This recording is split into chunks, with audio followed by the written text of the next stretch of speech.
சீமான் போராளியாக பார்க்கிறார். அவர் சாதியவாதத்தை தூண்டி விடுறார். ஆம்ஸ்ட்ராங் படுகொலையை தனக்கான ஒரு அரசியலா மாத்துறார்.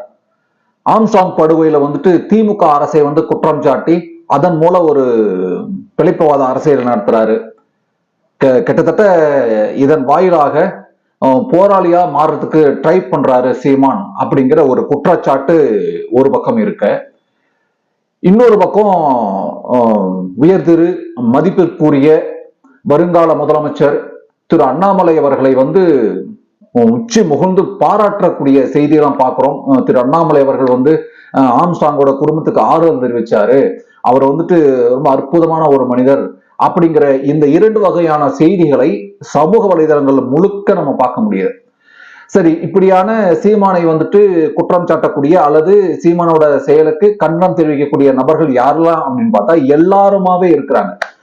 பகுஜன் சமாஜ் கட்சி தோழர்களை தவிர்த்து மற்ற எல்லா கட்சியிலுமே சீமானை பிடிக்காத அல்லது சீமான அரசியலை விரும்பாத பலரும் சமூக வலைதளங்கள்ல பரவலா பேசுறாங்க. அண்ணாமலை பற்றி ரொம்ப புகழ்ச்சியாக ஒரு சில பேர் தான், ரொம்ப சொற்பமான சில தோழர்கள் தான் அண்ணாமலை இதுல ஒரு அழகான ஒரு அரசியல் செய்யறாரு, அது தற்குறித்தனமானது, அதை பத்தி ரொம்ப தெளிவா விவாதிக்கிறாங்க. இதை பத்தி நம்ம பேச வேண்டிய தேவை இருக்கா இல்லையா அப்படின்னா தேவை இருக்கு. ஏன்னா ஒரு ஒடுக்கப்பட்ட மக்களுக்கான விடுதலைக்காக போராடிய ஒரு தலைவன் கொல்லப்பட்டிருக்கான், அவனுக்கான நீதி கிடைக்கணும். யாரு கொலை செஞ்சா அல்லது யாரால தூண்டிவிடப்பட்டான், இதுக்கெல்லாம் யாரு காரணம் அப்படிங்கிற இந்த பார்வையில தான் இயங்கணும். ஆனா இப்படியான பார்வை சமூக ஊடகங்கள்ல இல்லாம ஆம்ஸ்ட்ராங் கொலைக்கு யாரால நீதி கேட்கிறாங்களோ அல்லது யாருக்கெல்லாம் அந்த கொலைக்கு கண்டனம் தெரிவிக்கிறாங்களோ அவங்க மேல இவங்க தனிப்பட்ட முறையில அது இயக்கம் ரீதியா அரசியல் ரீதியா கொள்கை ரீதியா இருக்கக்கூடிய கோபத்தை காழ்ப்புணர்ச்சியை காமிக்கிறாங்க. இதை பத்தி கொஞ்சம் நம்ம தெளிவா பேசலாம். இது மக்களுக்கான ஊடகம், மக்கள் பார்வை. தோழர்களே, சமீபத்துல ஒரு சீமான் ஒரு அறிக்கை விடுறார். நாம் தமிழர் கட்சி சார்பாக ஒரு அறிக்கை விடுறார். அந்த அறிக்கைக்கு பிறகுதான் சீமானை ரொம்ப மோசமான வசவு சொற்களால எல்லாரும் பேசுறாங்க. சரிங்க, நீங்க நாம் தமிழர் கட்சியா, மக்கள் பார்வை நாம் தமிழர் கட்சிக்கான ஆதரவான ஒரு சமூக ஊடகமா அப்படின்னா கிடையாது. நம்ம சீமான் அரசியல் மீதும் நாம் தமிழர் கட்சி மீதும் கடுமையான விமர்சனங்கள் கடந்த காலங்களில் வச்சிருக்கிறோம். இப்பயும் கூட சீமானோட அரசியல்ல பல்வேறு தளங்கள்ல நம்மளுக்கு உடன்பாடு கிடையாது. அதை எப்பவுமே நம்ம விமர்சிக்க தான் செய்யணும். ஒரு மனிதன் மேல ஒரு கருத்தின் மேல விமர்சனம் இருக்குன்னா அவன் செய்யக்கூடிய எல்லா செயல்கள் மீதும் நம்ம விமர்சனம் வைக்கணும்னு தேவை கிடையாது. ஒரு மனிதனை இருவேறு பார்வைகளா பார்க்க வேண்டிய தேவை இருக்கு. அந்த மனிதன் செய்யக்கூடிய நல்ல செயல், கெட்ட செயல், தீங்கு என்ன அப்படின்னு நம்ம பார்க்க வேண்டியிருக்கு. நம்ம நல்லதை ஆதரிக்கலாம், தீங்க எதிர்க்கணும்ல. அப்போ இந்த வகையில சீமான் என்ன அறிக்கை தெரிவிச்சாரு, அந்த அறிக்கைக்கு ஏன் இவ்வளவு கோபப்படுறாங்க சமூக ஊடகங்கள்ல அப்படின்னு பார்த்தோம்னா, நாம் தமிழர் கட்சி சார்பாக சீமான் அறிவித்த அறிக்கை. பெரம்பலூர் காகித ஆலை பேப்பர் மில் இருக்கு, சாலைக்கு அன்பு சகோதரர் ஆம்ஸ்ட்ராங் அவர்களின் பெயரை சூட்ட வேண்டும், இவ்வளவுதாங்க. அவர் இந்த அறிக்கையில கீழே பூரா என்ன சொல்ல வர்றாரு நம்ம விரிவா பார்ப்போம்.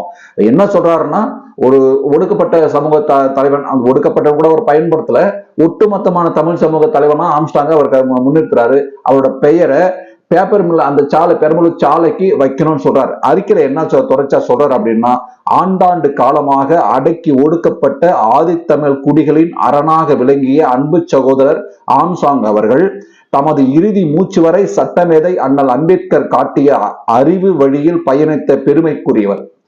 மக்களாட்சி முறையில் அடிமைப்பட்ட மக்களின் விடுதலைக்கு அறிவாயுதம் ஏந்துவதே உறுதியான இறுதி தீர்வாகும் என்பதை உளமாற நம்பியதோடு அதனையே தம்மை பின்பற்றியவர்களுக்கும் கற்பித்தார். அதனை அடியொற்றியே தங்கள் மீது பூட்டப்பட்ட சமூக விலங்கை உடைத்தெறிந்து தான் பிறந்த சமூக மேன்மை மேல வர்றதுக்காக ரொம்ப பாடுபட்டிருக்கார். அதிகாரத்தாலும் ஆட்சியாளர்களாலும் எதிர்கொள்ளும் சிக்கல்களை தாங்களே தீர்த்து கொள்ள வேண்டும் என்பதற்காகவே ஆதித்தமிழ் குடி பிள்ளைகளின் ஏராளமான சட்டம் பயில பொருள் உதவி நிறைய செஞ்சிருக்கிறார் அப்படின்னு சீமான் அந்த அறிக்கையில சொல்றாங்க. கூடவே என்ன சொல்ல சீமான், அதாவது நாம் தமிழர் கட்சி அறிக்கை அப்படின்னா, தமிழர்கள் சாதிகளாக பிரிந்து பிளந்து கிடப்பதுதான் தமிழ் சமூகத்தின் மீட்சிக்கும் எழுச்சிக்கும் மிகப்பெரிய இடையூறு என்பதை சகோதரர் ஆம்ஸ்ட்ராங் அவர்கள் நன்கு உணர்ந்து, இன்னும் எத்தனை காலம் நாம் இப்படி சாதி மதங்களாக பிரிந்து கிடக்கிறோம், இதுதான் பிரச்சனை, இதுதான் நம்ம பேச வரும். சீமான் சொன்ன அத்தனை நம்ம ஆதரிக்க முடியாது, அதனால அவர் சொன்ன அத்தனை எதிர்க்கவும் முடியாது. அவர் சொல்லக்கூடிய இந்த ஸ்டேட்மெண்ட், இந்த விளக்கத்துல நம்ம என்ன பேச போறோம் அப்படின்னு தொடர்ச்சியா நம்ம பார்க்கலாம். கூடவே தமிழர்கள் நாம் ஒன்றாகாத வரை நமக்கென்று தனி அரசியல் வலிமையோ அதிகார வலிமையோ ஒருபோதும் பெற முடியாது என்கின்ற நாம் தமிழர் கட்சியின் தமிழர் ஒருமை கோட்பாட்டை தாம் பயணித்த அரசியல் தளத்தில் நின்று முழங்கியவர். என்ன சொல்ல வர்றாரு அப்படின்னா, அரசியல் கிட்டத்தட்ட ஆம்ஸ்ட்ராங் அவர்கள் நாம் தமிழரோட கொள்கையை தான் அவர் பேசியிருக்காரு. அவரோட கட்சி கொள்கை தனியா இருக்கலாம், ஆனா உள்ளார்ந்த ஒரு விஷயம் இருக்கு, கிட்டத்தட்ட இரண்டுக்குமான ஒன்னா இருக்கு அப்படின்னு சொல்றாரு. அரசியல் களத்தில் சட்டமன்ற உறுப்பினர், நாடாளுமன்ற உறுப்பினர், நாடறிந்த அமைச்சர் உள்ளிட்ட எவ்வித அதிகாரமற்ற பதவிகள் வகிக்காத போதிலும், இந்த மாதிரி எந்த வகையான பெரும் பதவிகளை இல்லாத போதிலும் புரட்சிகர சிந்தனையுடன் அன்பு சகோதரர் ஆம்ஸ்ட்ராங் அவர்கள் ஆற்றிய சமூக பணிகள் தான் இத்தனை லட்சம் மக்கள் பேரன்பை பெற்ற முதன்மையான காரணமாகும். உண்மையும் கூட. இதை பத்தி நம்ம விவரமா பேசலாம். ஆகவே மறைந்த பகுஜன் சமாஜ் கட்சியின் தமிழ்நாடு தலைவர் அன்பு சகோதரர் ஆம்ஸ்ட்ராங் அவர்களின் அரசியல் மற்றும் சமூக பணிகளை அங்கீகரிக்கும் விதமாக தமிழ்நாடு அரசு பெரம்பூர் காகித ஆலை, இந்த பேப்பர் மில்லுக்கு சாலைக்கு அவரது பெயரை சூட்டி நினைவை போற்ற வேண்டும் என நாம் தமிழர் கட்சி சார்பாக வலியுறுத்திருக்கிறோம். செந்தமிழன் சீமான், தலைமை ஒருங்கிணைப்பாளர், நாம் தமிழர் கட்சி. இப்படியான ஒரு அறிக்கையை அவர் வெற்றிருக்கார். இதுதாங்க பிரச்சனை. இப்போ இதுதான் சமூக ஊடகங்கள்ல பேசியிருக்கு.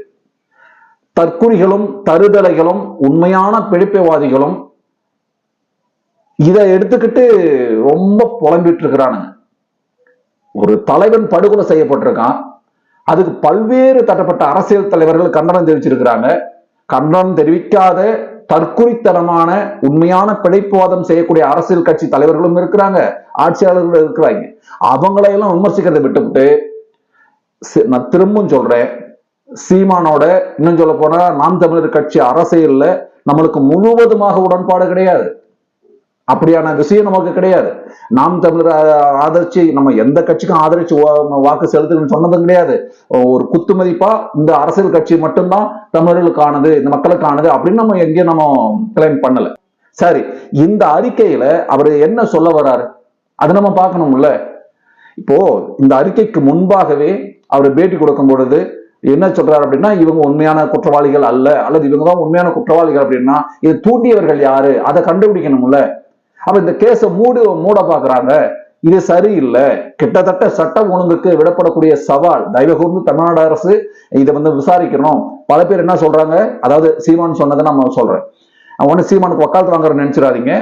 யாரு சரின்னு சொன்னாலும் சரி, யாரு மக்களுக்காக நின்றாலும் சரி, அதை நம்ம வெளிப்படையா சொல்லலாம், தப்பு கிடையாது.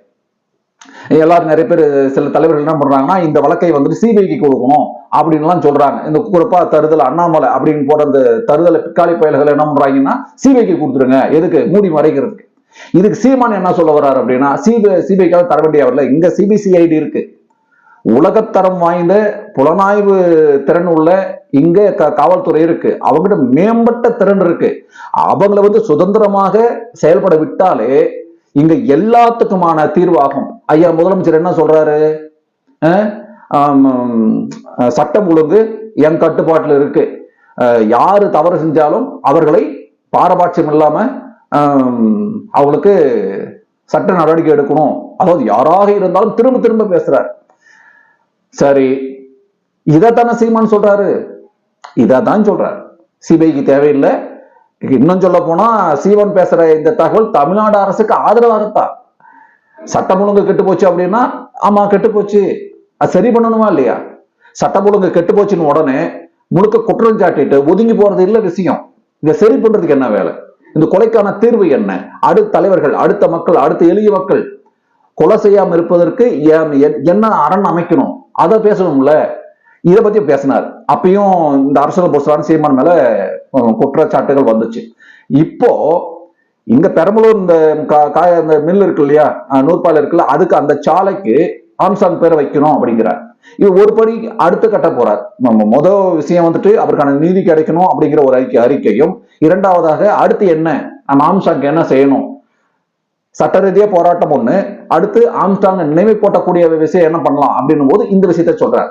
சரி, இது ஏற்புடையதா இல்லையா அப்படிங்கிற கருத்தை, விமர்சனங்களை எல்லாரும் முன்வைக்கலாம். ஆனா இந்த செய்தியை சொன்னதற்காகவே சீமான் பிழைப்புவாத அரசியல் நடத்துறாரு, இங்க அவரோட திமுக எதிர்ப்பை காட்டுறாரு அப்படின்னா அண்ணாமலை நீங்க எப்படி பார்ப்பீங்க? அண்ணாமலை என்ன சொன்னாரு? சட்டம் ஒழுங்கு தமிழ்நாட்டுல முற்றிலும் சீரழிஞ்சு போச்சு சொன்னாரா இல்லையா? அது யாருக்கு எதிராக சொன்ன வார்த்தை?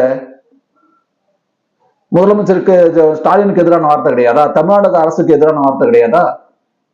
அவர் என்ன சொன்னாரு? இந்த போலீஸ் உடனடியா கண்டுபிடிக்கணும், அந்த போலீஸ் சிறப்பு வாய்ந்தவர்கள் அப்படி சொன்னாரா? இல்லையே. என்ன சொன்னாரு? இது சிபிஐக்கு மாத்தணும். எதுக்கு எதுக்கு சிபிஐ? சிபிஐ விசாரித்த வழக்குகள்ல அல்லது விசாரித்த எந்த ஒரு வழக்காவது சரியான முறையில விசாரித்து தீர்வு கிடைச்சிருக்கு. ஓய்வு பெற்ற தலைமை நீதிபதிகள் தலைமையில் விசாரணை, வழக்கறிஞர்கள் குழு அமைத்து விசாரணை, இப்படிலாம் நம்ம கதை கேட்போம். அது கதை தான். அது மக்களை கண் துடைக்கிறதுக்காக நம்ம நினைச்சிட்டு இருக்கிறோம். என்ன சொல்றது, உதாரணமா நீட்டு பண்றதுக்காக ஒரு ஒரு ஜட்ஜை போட்டு ஒரு நாடகம் பண்ணாங்களே, இது ஒரு நாடகம். அப்போ இங்க இருக்கக்கூடிய காவல்துறை மேல நம்பிக்கை இல்லாம, நமக்கு நம்பிக்கை இல்லைன்றது இல்ல, நம்பிக்கை இருக்கு, அவங்க சரியா செயல்படலங்கிறது அந்த பிரச்சனைங்க. அததான் சீமானம் கடந்த முறை சுட்டி காமிச்சாரு. இந்த முறை அதை பேசாம அடுத்து என்ன அப்படிங்கிறது பேசுற. சரி, சீமான் சொன்னது ஒவ்வொரு மாதிரி இருக்கட்டும், அவர் இந்த தமிழ் குடிகள் அதுன்றார். இந்த அறிக்கையில சாதிகளாகவும் மதங்களாகவும் பிரிஞ்சிருக்க வேண்டிய தேவை இல்லை, இது ஒரு அவலம் அப்படின்னு சொல்ற இந்த வார்த்தையை நம்ம ஏத்துக்கணுமா வேண்டாமா அப்படிங்கிற விஷயத்துல நாம என்ன சொல்லணும்? சாதி எதிர்த்து அல்லது சாதி ஒழிப்பு களத்துல களமாடக்கூடிய இந்த நண்பர்கள், சீமான பிடிக்காது, நாம் தமிழர் கட்சியை பிடிக்காது, இதெல்லாம் ஒரு புறம். இந்த சொன்ன இந்த வார்த்தை ஏற்புடையதா இல்லையா? இதை நம்ம வரவேற்கணுமா வேண்டாமா? இதை மக்களுக்கிட்ட கொண்டு போய் சேர்க்கணுமா வேண்டாமா? சாதிகளாகவும் மதங்களாகவும் பிரிஞ்சு கிடக்கிறத ஏத்துக்க முடியாது. இது கடந்த காலம் ஆம்ஸ்ட்ராங் பேசினாரு, இது நாங்க அதை தான் பேசணும் அப்படி சொல்றது சரிதானே? அப்போ சீமான் பேசினா ஒரு நியாயம், அண்ணாமலை பேசினா ஒரு நியாயமா? அதுக்கு போயிட்டு அங்க ஆறுதலை தெரிவிக்கிறதோ அங்க இரங்கலை தெரிவிக்கிறதோ நம்ம குறை சொல்லலை. அண்ணாமலை அங்க போனது சரிதான், ஒரு அரசியல் ஒரு நல்வொழுக்கம் சார்ந்து அது அது அது சரிதான். ஆனா அதுக்கு பிறகு அவர் சொன்ன வார்த்தைகள்லாம் என்ன, அதை நம்ம பார்க்கணுமா இல்லையா? சீமானுக்கு எதிர்ப்பு அண்ணாமலைக்கு வரல, இதுதான் பிரச்சனை. இப்போ இது யார பண்றாங்க அப்படின்னு நமக்கு தெளிவா தெரியுது. திமுக ஐடிவிங்க என்ன பண்றாங்கன்னா திட்டமிட்டு அழகா இதை அழகா பரப்புறாங்க. இப்போ திமுக நாம் தமிழருக்கு எதிரானதா பிஜேபிக்கு எதிரானதா அதை தெளிவுபடுத்துங்க தயவு செஞ்சு. நீங்க இரங்கல் தெரிவிக்கல, ஆறுதல் சொல்லல, அதுக்கான உடனே என்ன சொல்றது, கள்ளக்குறிச்சியில கொத்து கொத்தா சாகும் போது அங்க ஓடி சென்று 10 லட்சமா இல்ல, ஒரு ஆளுக்கு 10 லட்சம். பாருங்க, எனக்கு கொஞ்சம் மிஸ் ஆகுது இல்ல. செத்த ஒரு நபருக்கு அவர் தியாகம் பண்ணி சுதந்திரத்துக்காக போராடி செத்துருக்கான் பாருங்க, அவனுக்கு 10 லட்சம். ஆம்ஸ்ட்ராங் ரவுடி கொலகாரன், இது எப்படி சீமான் ஏத்துப்பாரு? அப்ப சீமான் ஆம்ஸ்ட்ராங் ஆதரவா நின்றாருன்னா நாம சீமானுக்கு ஆதரவா நின்றுதான் ஆகணும். இந்த விஷயத்துல பர்டிகுலர் இந்த விஷயத்துல சீமானுக்கு நம்ம ஆதரவாக நின்றுதான் ஆகணும். நியாயம் எவன் பேசினா என்னடா, அவன் பக்கம் நிக்கிறதானே நியாயமும் கூட. இந்த சாதி மதங்கள்லாம் பிரிஞ்சிருக்கிறோம், அது தவறு அப்படிங்கிறார். சமீபத்துல கடந்த ஒரு 2 வாரங்களுக்கு முன்பாக ஒரு செய்தியை நம்ம பார்த்தோம், ஒரு பேட்டியை நம்ம சீமான பார்த்தோம். சாதி கயிறை கட்டிருக்கீங்க, கயிறுல என்னடா மசுர் இருக்கு அப்படின்னு அவர் கேட்டாரு. கிட்டத்தட்ட பெரியார் சொன்ன மாதிரியே இருக்கு அந்த வார்த்தை. பெரியாருக்கு எதிராக அவர் பேசுறாரு, செயல்படுறாரு ரெண்டாவது விஷயம். சொல்ற கருத்து என்ன? நெத்தில போட்டு வச்சுக்கிறாரு, கோயிலுக்கு போறாரு, காசை கொடுக்குறாரு, ஐயர்கள் எல்லாம் தமிழர்கள் சொல்றாரு, அதெல்லாம் வேற ஒரு விவாதம் தான். எல்லாத்தையும் சேர்த்து ஒன்னா போட்டுக்கிட்டு கறி குழம்பு பாயசத்தெல்லாம் லட்டு பூந்தியா ஒன்னா செஞ்சு சாப்பிடுவீங்களா? தற்கூறிகளா? எந்த பிரச்சனைக்கு எப்படி எதிர்வினை ஆற்றணும் அதை தெரிஞ்சுக்கணும் நம்ம. அண்ணாமலை இவங்களுக்கு பேர் புரட்சியாளர், அப்படிதானே? இந்த மண்ணுக்காகவும் மக்களுக்காகவும் தனி மனித ஒழுக்கம் கடந்து தேவை, புரிஞ்சுக்குங்க. இங்க எந்த தலைவனும் தனி மனித ஒழுக்கத்துல ஒரு சில தலைவர்களா இருக்கிறாங்க, நம்ம அதை இல்லைன்னு மறுக்கவே இல்லை. ஒரு சில தலைவர்கள் சுய ஒழுக்கத்துல 100% நேர்மையாக இருக்கிறாங்க. நாம அதை ரொம்ப குறை சொல்லல. ஆனா இங்க 99% அரசியல் தலைவர்களும் இயக்க தலைவர்களும் சுய ஒழுக்கத்துல கேடு கெட்டது கேவலமான கேப்பமாதித்தனமான பண்ணியிருக்காங்க. அதான் தெரியும். ஆனா சுய ஒழுக்கம் கடந்து தனிப்பட்ட வாழ்க்கை கடந்து மக்களுக்கான பணியில அவங்க என்ன பண்றாங்கன்னு நம்ம பார்க்கணுமா இல்லையா? அதை விட்டு சும்மா சீமானை நோண்டுறது நம்மளோட வேலை கிடையாது. கடந்த காலங்களில் கடுமையா நம்ம சீமானை விமர்சிச்சிருக்கோம். அந்த விமர்சனம் நியாயமா பேசப்பட்டது. ஆணவ கொலையை குடிப்பெருமை கொலைன்னு பேசுறதால தற்குறித்தனம் சொல்லிட்டு கடுமையா விமர்சிச்சிருக்கோம். ஆனா நம்ம கடந்த காலம் எப்படி விமர்சிச்சோமோ அதே விமர்சனம் இப்பயும் செய்யணும் அப்படின்னா அப்ப நமக்கு அரசியல் புரிதல் இல்லைன்னு அர்த்தம். தயவு கூர்ந்து சீமான் என்ன சொல்ல வராரு, தோழர் திருமா என்ன சொல்ல வராங்க, திருமுருகன் காந்தி என்ன சொல்ல வராரு, அன்னை வேலுமுருகன் என்ன சொல்ல வராரு, இல்ல சொன்னது சரியா தவறா, அந்த விஷயத்துல மட்டும் நாம பேசணும். ஆனா அண்ணாமலையே விமர்சிக்கிறது இல்ல,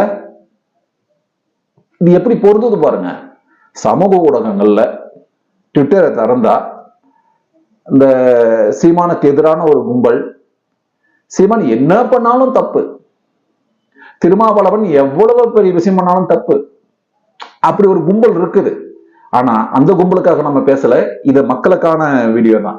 தயவு கூர்ந்து ஆம்சாங்கோட படுகொலைக்கு நியாயம் கிடைக்கணும், நீதி கிடைக்கணும் அப்படின்னு சொல்லக்கூடிய இந்த இருவேறு தலைவர்கள் சீமான், அண்ணாமலை, இவங்க 2 பேரோட பார்வை வேற வேற. தெளிவா புரிஞ்சுக்குங்க. 2 பேர் விஷயம் வேற வேற. ஆனா நம்ம சீமானை எதிர்த்துட்டு அண்ணாமலைய இதுல இருந்து கழட்டி விட பாக்குறோம். இது ரொம்ப ரொம்ப ஆபத்தானது. இது தமிழ் அரசியல் சூழலுக்கு மிகப்பெரிய ஆபத்தானது. அந்த பெரம்பலூர் சாலைக்கு, அந்த நூற்பாலை சாலைக்கு ஆம்சாங்க பேரை வைக்கணுமா வேண்டாமா? வைக்கணும், ஆதரிக்கலாம். அப்போ இந்த விஷயத்துல சீமானுக்கு நம்ம ஆதரவா நிக்கிறோம். சீமான் சொன்னதை வரவேற்கிறோம். இன்னும் சொல்ல போனா சீமானுக்கு இந்த விஷயத்துல நம்ம பாராட்டு தெரிவிக்கிறோம். சரி, இதற்காக தான் சீமான் பேசினாரு பத்தியா, இந்த மக்கள் பார்வை ஊடகம் எல்லாம் சீமானுக்கு ஆதரவா பேசுறாங்க அப்படின்னா, சரி, இந்த ஆதரவு வாங்கறதுக்காகவது எந்த அரசியல் தலைவர் இப்படி பேசுறான்னா பேசணுமா இல்லையா? சீமான் படிப்பாத அரசியல் பேசுறாருப்பா, சரி வச்சுப்போம். மக்கள்கிட்ட ஒரு நல்ல மதிப்பு வாங்கறதுக்காக கூட பேசாருன்னு வச்சுப்போம். சரி, இப்படியான வார்த்தை இன்னொரு தலைவனை பேச சொல்லுங்கிறோம். பேசல. அப்படி பேசாத போது அந்த இடத்துல சீமான் பேசினா சீமானுக்கு வாழ்த்து தெரிவிக்கிறது கடமையா இல்லையா? எளிய மக்களுக்கான விடுதலைக்காக போராடக்கூடிய நானோ நீங்களோ இதை நம்ம எப்படி பார்க்கணும் அப்படின்னா, இந்த விஷயத்துல சீமான் சொன்னது சரியா தவறா? சரின்னா வாழ்த்து சொல்லி அதுக்கு நம்ம பாராட்டு தெரிவிக்க கடமைப்பட்டிருக்கோம். தவறுன்னா ஏன் தவறு, எதுக்கு தவறுன்னு பேசணும். சீமான் சொன்னது எல்லாமே தவறுன்னு பேசிடக்கூடாது. அரசியல்ல இது எவ்வளவு பெரிய கொடூரமான படுகொலை அப்படிங்கிறது மக்களுக்கு எல்லாருக்கும் தெரியும். இதுல இருந்து தப்பிப்பதற்காக திட்டமிட்டு பல அரசியல் குழுக்கள் செயல்படுறாங்க. இதுக்கு நம்ம வழிவகை செஞ்சிடக்கூடாது. சீமான் அதை சொன்னாரு, இதை சொன்னாரு, அப்படி பேசினாரு, இப்படி பேசினான்னு சொல்லிட்டு இந்த படுகொலையை திசை மாற்றி சீமானுக்கு எதிராக வேறொரு கருத்தில் போய் நின்றக்கூடாது. நம்மளோட முழு நோக்கமும் இப்படி ஒரு படுகொலை நடக்குது, தொடர்ச்சியாக ஒடுக்கப்பட்ட சமூக போராளிகள் கொல்லப்பட்டுட்டே இருக்கிறாங்க. இந்த அரசு இந்த விஷயத்துல தோத்துருச்சான்னா இப்ப மட்டும் கிடையாது, தொடர்ச்சியாக ஒடுக்கப்பட்ட மக்கள் எப்பப்பெல்லாம் கொலை செய்யறாங்களோ அப்பப்பெல்லாம் இது தோத்துரும். சும்மா அதை பண்றேன், இதை பண்றேன் வேங்க வயல பார்த்தோம்ல, பார்த்துட்டு தானே இருக்கும், தொடர்ச்சியா பார்த்துட்டு தான் இருக்கும். இதுக்கு தீர்வெல்லாம் கிடைக்காது. இந்த ஆம்ஸ்டாங் பக்கத்துல நாயுடு அல்லது கவுடா அப்படி ஏதாவது பேர் இருந்ததுன்னா ஒருவேளை தனிக்குழு அமைச்சு இதுக்கான நீதி விசாரணை செஞ்சிருக்குமா என்னன்னு தெரியாது. ஏன்னா இந்த தமிழர்கள் கொல்லப்பட்டாலே இந்த அரசுகள் என்ன பண்ணுது அப்படின்னா கை கட்டி வேடிக்கை பார்க்கும். வேற எவனாவது கொன்னுட்டாங்கன்னா அது ஒரு புரட்சிகரமான ஒரு செயலா மாற்றி அவனை ஒரு போராளியா மாத்தி விட்டுருவாங்க. ஒடுக்கப்பட்ட சமூகத்துல தமிழ் சமூகத்துல ஒரு தலைவர் பேசினானா அவன் ரவுடி, கொலகாரம், முள்ள மாதிரின்னு பேச வேண்டியது. தோழர்களே, எது சரியோ அதை பேசுவோம். இது மக்கள் பார்வை, மக்களுக்கான பார்வை.